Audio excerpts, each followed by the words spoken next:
आज हम डिस्कस करने वाले हैं इरिगेशन इंजीनियरिंग में नेक्स्ट चैप्टर डैम्स के बारे में हम डिस्कस करेंगे। डैम्स एंड रिजर्वायर जो क्या होती है और टाइप्स ऑफ डैम्स क्लासिफिकेशंस देखेंगे, और जैसे ग्रेविटी डैम्स क्या हैं, अर्दन डैम्स क्या हैं, इसके बारे में हम डिस्कस करेंगे। स्पिलवे क्या है, और एक इम्पॉर्टेंट जो टर्म्स रहती हैं, हमारे कॉन्सेप्ट रहते हैं। अगर हम बात करें स्मॉल एंड माइक्रो डैम्स क्या होती हैं, स्पिलवे और एनर्जी डिसिपेटर्स की क्या कॉन्सेप्ट रहेंगे, इसके बारे में हम इस चैप्टर में डील करने वाले हैं। ओके जी, तो हम सबसे पहले स्टार्ट करेंगे डैम्स के बारे में। तो डैम्स क्या होती हैं ये हमें पता होना चाहिए।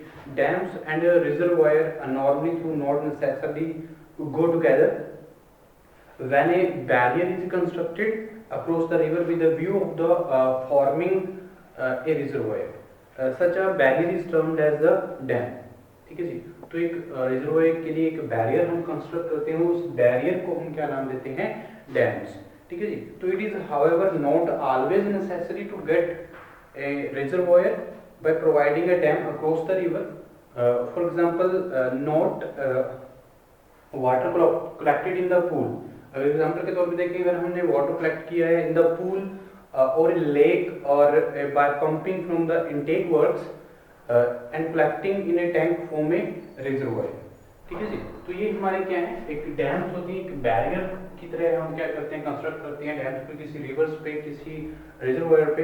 ठीक है जी, तो बात करते हैं सबसे पहले टाइप्स ऑफ डैम की, किस तरह की डैम्स जो हैं, जो क्लासिफिकेशन है, किस तरह की जो आईएस कोड के अकॉर्डिंग देखिए, जो हमारे डैम्स की जो क्लासिफिकेशन है, आईएस कोड 4410 पार्ट नंबर 3 में हम डिस्कस करते हैं। पार्ट नंबर 7, 8, ठीक है जी, हम 1968 gives 81 categories of the dam, gives 81 categories of the dam। ठीक है जी, तो डैम्स की जो कैटेगरीज हैं वो इस कोड के अकॉर्डिंग जो हमें 81 कैटेगरीज में क्लासिफाई किया गया है। ठीक है जी, तो हम जो मोस्ट इंपॉर्टेंट डैम्स हैं उसके बारे में हम डिस्कस करेंगे, जो कॉमनली इनमें 81 डैम्स में से जो कॉमनली डैम्स हैं इसके बारे में हम डिस्कस करेंगे। ठीक है जी, तो देखिए जो हमारे इंपॉर्टेंट डैम्स में हम कंसिडर करते हैं, सबसे पहले मैं बात करूं आर्च डैम की। तो आर्च डैम क्या होते हैं, आर्च डैम्स। ठीक है जी, तो आर्च डैम क्या डैम्स रहेंगे, जो कर्व्ड मशीनरी जो कंक्रीट डैम होती हैं। ठीक है जी, एक कर्व्ड मशीनरी और कंक्रीट डैम, कर्व्ड मशीनरी और concrete dams, convex upstream that depend, convex upstream, तो कन्वेक्सिविटी जो रहती है इन जो हमारे आर्च डैम रहते हैं, that depend principally on the, that depends principally on the arch action of its stability, on the arch action of its stability,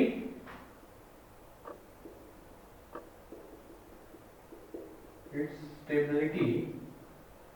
ठीक है जी, तो ये हमारी जो क्लासिफिकेशन है, जो टाइप्स हैं आर्च डैम, जो कर्व्ड मशीनरी जो कंक्रीट डैम्स रहते हैं, कर्व्ड कंक्रीट जो मशीनरी डैम्स कंस्ट्रक्ट की जाती है, जिसकी कन्वेक्स क्या है, अपस्ट्रीम रहती है, और इस जो मेनली डिपेंड करते हैं आर्च एक्शंस पे और इसकी जो स्टेबिलिटी पे। ठीक है, इसको हम क्या नाम देते हैं, आर्च डैम। उसके बाद मैं बात करता हूँ बटरेस डैम की। तो बटरेस डैम क्या रहेंगे, buttress dams.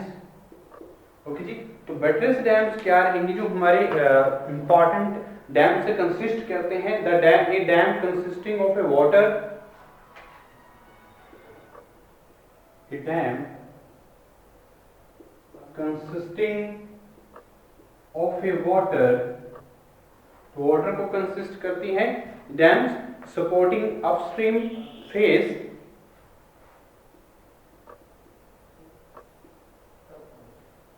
Supporting upstream face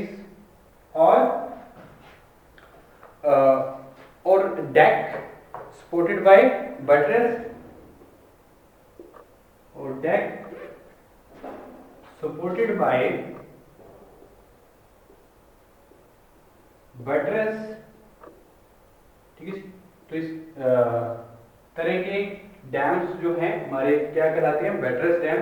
consist क्या करते हैं, वाटर सपोर्टिंग है एक्सट्रीम फेस के द्वारा जो वाटर है वो सपोर्ट किया जाता है, और डेक जो है वो सपोर्ट की जाती है बटरेस द्वारा। तो ये इस तरह के जो डैम्स रहते हैं हम क्या नाम देते हैं इनको, बटरेस डैम। तो उसके बाद मैं बात करता हूँ कॉफर डैम्स की। तो कॉफर डैम्स क्या है,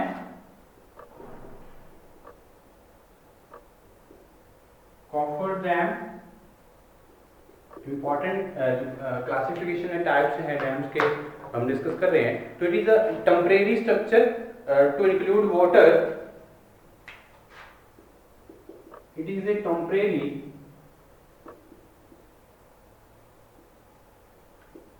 structure include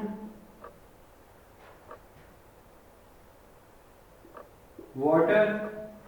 ये जो इस कॉफर डैम्स कहते हैं टेम्परेरी स्ट्रक्चर्स होते हैं जिसमें वाटर इंक्लूड रहता है, और अर्थ और a water from a specific area, और earth and water from a specific area.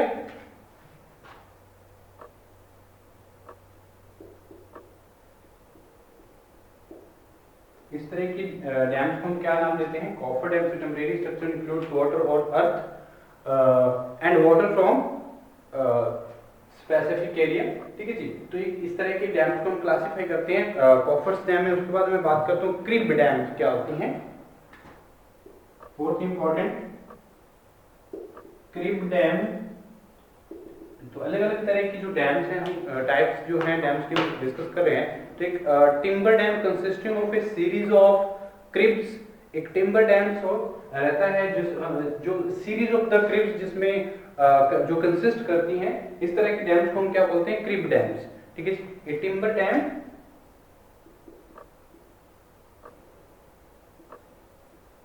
Consisting of series of crib,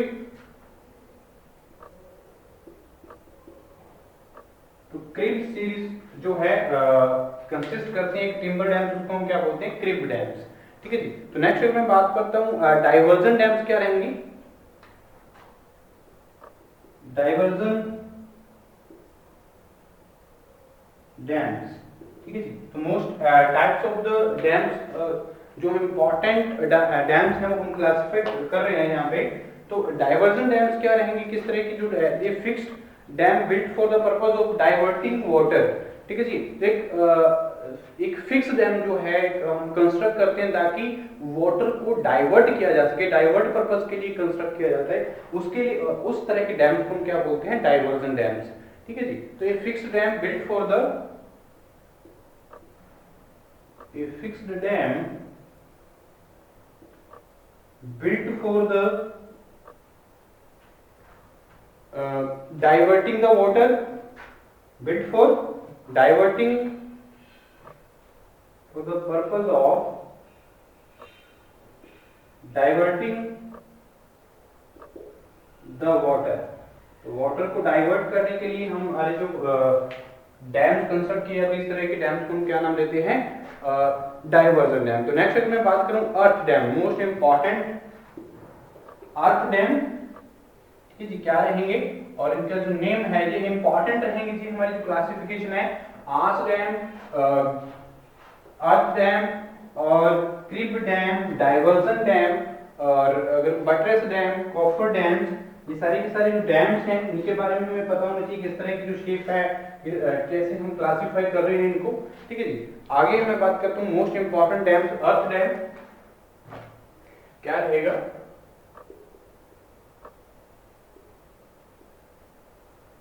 okay जी, तो अर्थ डैम्स क्या होते हैं? सबसे पहले अगर मैं बात करूं अर्थ डैम्स की, तो a dam is the main section composed of the gravel, sand, silt and clay. ठीक है जी, तो जो सैंड, सिल्ट, क्ले, ग्रेवल्स की मेन कंपोनेंट्स जो हैं, मेन कॉन्स्टिट्यूएंट्स जो हैं वो प्रेजेंट रहते हैं इस डैम्स में। तो इसलिए इनके द्वारा जो इन मटेरियल के द्वारा जो कंस्ट्रक्ट किया जाता है, यानी कि अर्थ के द्वारा जो मटेरियल के द्वारा क्या किया जाता है, कंस्ट्रक्ट किया जाता है, उस डैम को हम क्या नाम देते हैं? Earth dam. ठीक है, ये dam with the main action, ये dam with main section composed of gravel,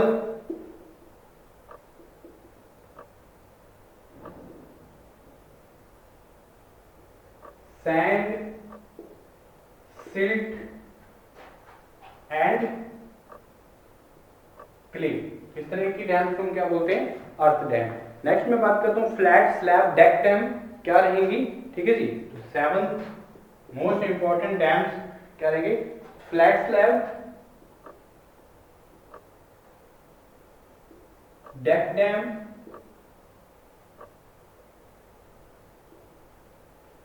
okay जी। फ्लैट स्लैब डेक डैम क्या है? जो एक फ्लैट रिइंफोर्स्ड कंक्रीट स्लैब जो है ट्रांसमिट करती है वाटर प्रेशर को to a series of the parallel buttresses with rest directly on the foundation. इस तरह के डैम्स को हम क्या बोलते हैं? Flat slab deck dam. ठीक है जी, तो ये फ्लैट रिइंफोर्स्ड कंक्रीट स्लैब, ये flat reinforced concrete slab transmits water pressure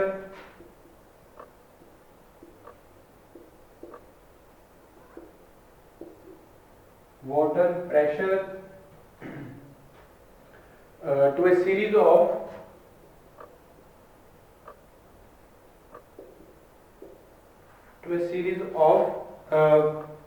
parallel buttress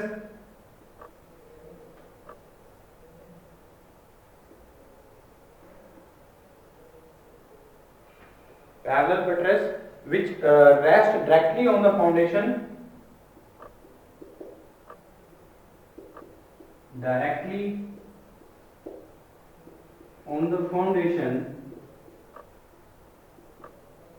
foundation पे रेस्ट करती हैं। इस तरह की जो स्लैब्स हैं वो वाटर प्रेशर को ट्रांसमिट करती हैं। ठीक है जी, तो इस तरह के डैम्स को हम क्या नाम देते हैं? Flat slab deck dams. Next अगर मैं बात करूं main important dams, gravity dam. ठीक है जी, तो ग्रेविटी डैम क्या रहेंगे? ठीक है जी, तो ग्रेविटी डैम क्या होती है इसके बारे में हम जान लेते हैं। सॉलिड मशीनरी और कंक्रीट डैम्स होते हैं जो हमारे ग्रेविटी डैम्स रहते हैं। Solid machinery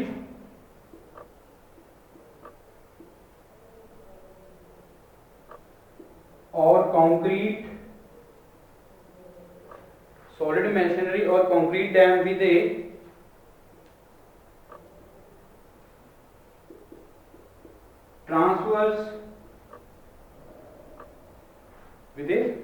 transverse cross section approximately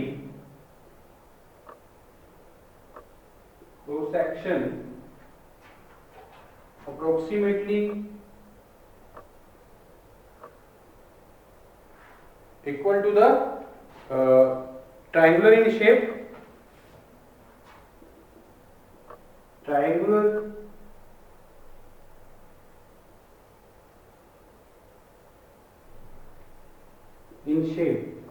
ठीक है जी। शेप क्या है इसकी? Solid machinery concrete dams with transverse cross section approximately triangular shape में रहता है।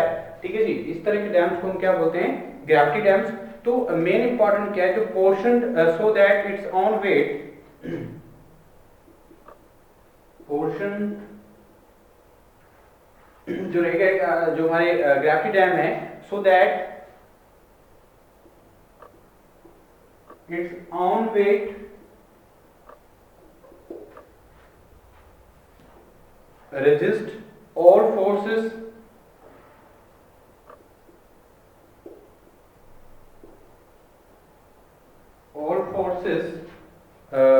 exerted upon it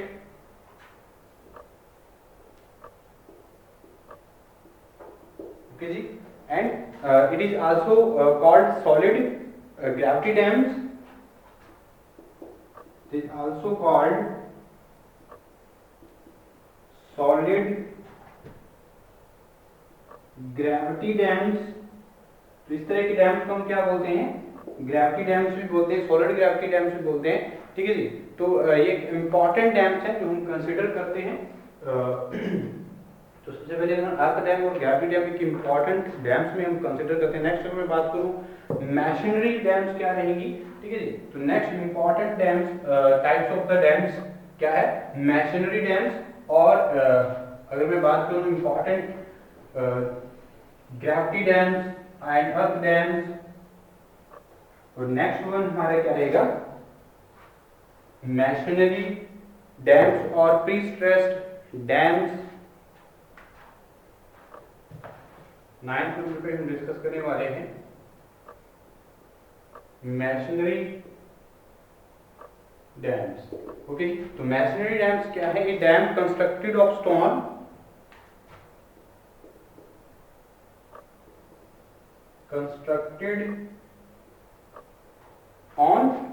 of stone, brick or concrete blocks, stone, bricks और concrete block।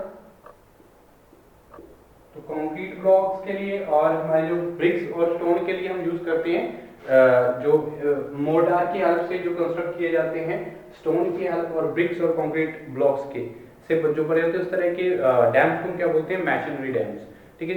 ब्रिक और कंक्रीट ब्लॉक सेट इन मोर्टार,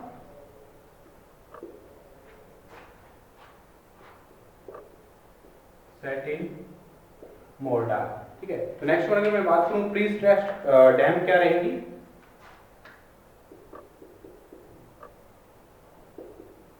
प्री स्ट्रेस्ड डैम्स, ठीक है जी। Most important dams of the types of dam क्या, prestressed dams. तो a dam comprising of the concrete which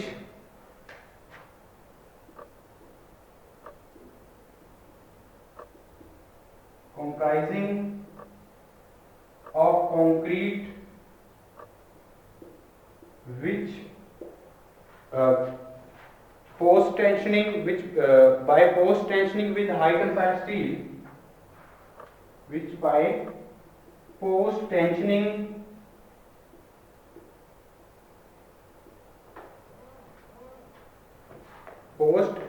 with high tensile steel bars,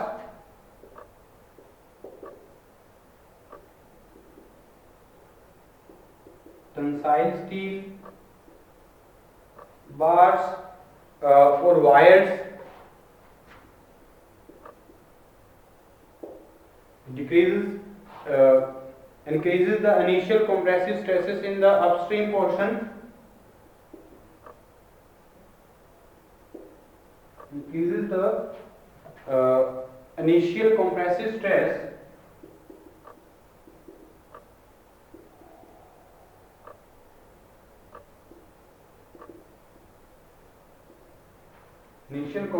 stresses in the upstream portion of the dam,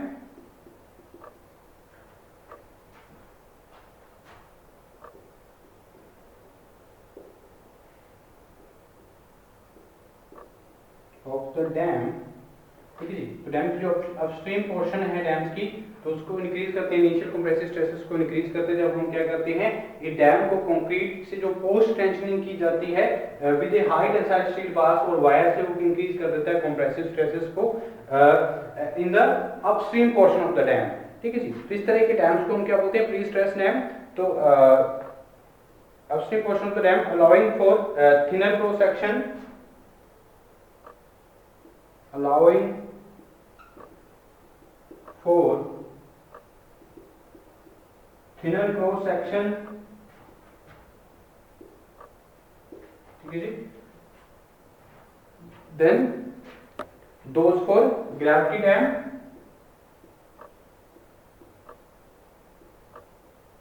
or gravity dams. ठीक है जी, इस तरह के dams को हम क्या नाम देते हैं? Pre stressed dams. जो डैम्स कंसिस्ट करते हैं कंक्रीट जो पोस्ट टेंशनिंग की जाती है विद कंक्रीट की विद हाई टेंसाइल बार्स और वायर्स से जो इंक्रीज कर देती है इनिशियल कंप्रेसिव स्ट्रेसेस को in the upstream portion of the dam. तो इस तरह के डैम्स को हम क्या बोलते हैं? Pre stressed dams. Next one important dams में हम कंसीडर करते हैं हमारे प्री स्ट्रेस्ड डैम्स के बाद हमारे जो इंपॉर्टेंट रहेंगे rockfill dam.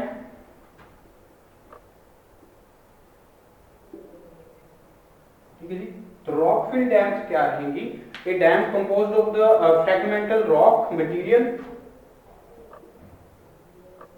A dam comprising the composed of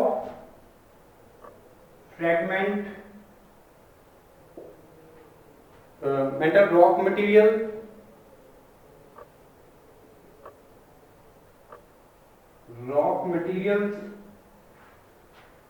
having voids between them, and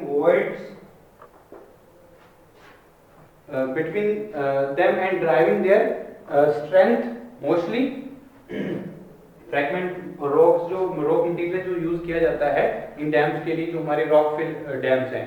ठीक है जी, और इनमें जो वॉइड्स है, वॉइड्स बिटवीन द इनके बीच जो फ्रैगमेंटल रॉक मटेरियल इनमें क्या होता है? वॉइड्स भी प्रेजेंट रहती हैं, having voids between them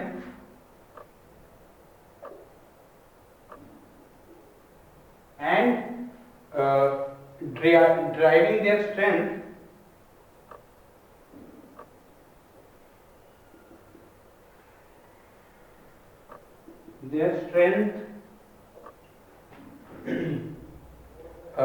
mostly from the position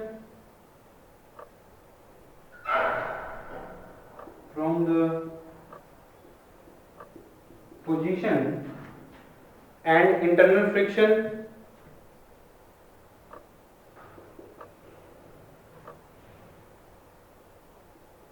ठीक है जी, पोजीशन एंड इंटरनल फ्रिक्शन से मोस्टली जो है हमारे जो स्ट्रेंथ है वो गेन की जाती है by the rock fill dams upstream portion in the upstream portion internal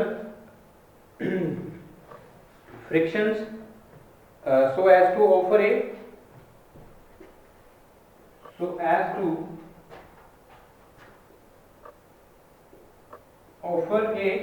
a flexible structure to conform to flexible structure to conform to deflection of foundation, conform to deflection of foundation without failure,